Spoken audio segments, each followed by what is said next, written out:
त्या बोगस डॉक्टरच्या संदर्भामध्ये हा प्रश्न उपस्थित झालेला आहे। अध्यक्ष महाराज, मराठवाड्यामध्ये सगळ्यात जास्त विदर्भात बोगस डॉक्टर आहेत अध्यक्ष महाराज, आणि यामध्ये बंगाली डॉक्टर्स म्हणून कलकत्त्याहून इकडून तिकडून आलेले खूप असे डॉक्टर्स आहेत जे ग्रामीण भागामध्ये बिल्डिंग बांधून ते आपले प्रॅक्टिस करतायत। म्हणून माझी मंत्री महोदयाला स्पेसिफिक प्रश्न आहे की आपण नर्सिंग ऍक्ट खाली यांचं रजिस्ट्रेशन आहे का नाही चेक करावं, आणि जसं आपण सांगितलं की यांना QR कोड दिला पाहिजे।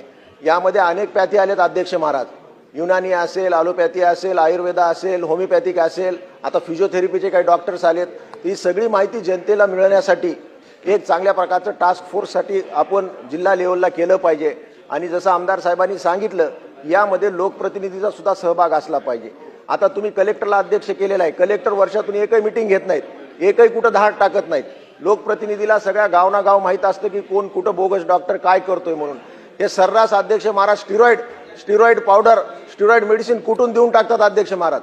त्याच्यामुळे असं वाटतं ग्रामीण भागातल्या की मला किती पॉवर आली म्हणून अशा प्रकारचे जे डॉक्टर्स आहेत यांच्यावर कारवाई झाली पाहिजे अध्यक्ष महाराज। आणि नव्यानं आपण जे मेडिकल कॉलेजेस काढलेले आहेत त्यामध्ये डॉक्टर पास जरी झाले तरी ते ग्रामीण भागात जायला तयार नाहीत। जोपर्यंत या बंगाली डॉक्टरला आपण पायबंद घालणार नाहीत तोपर्यंत ह्यात सुधार होणार नाही।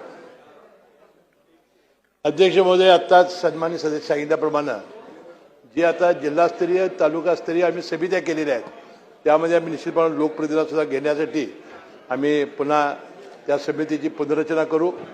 आणि जोपर्यंत लोक तक्रार करणार नाहीत किंवा अवामुख असा डॉक्टर बोगस आम्हाला वाटतोय तोपर्यंत शासनाला कळणार नाही।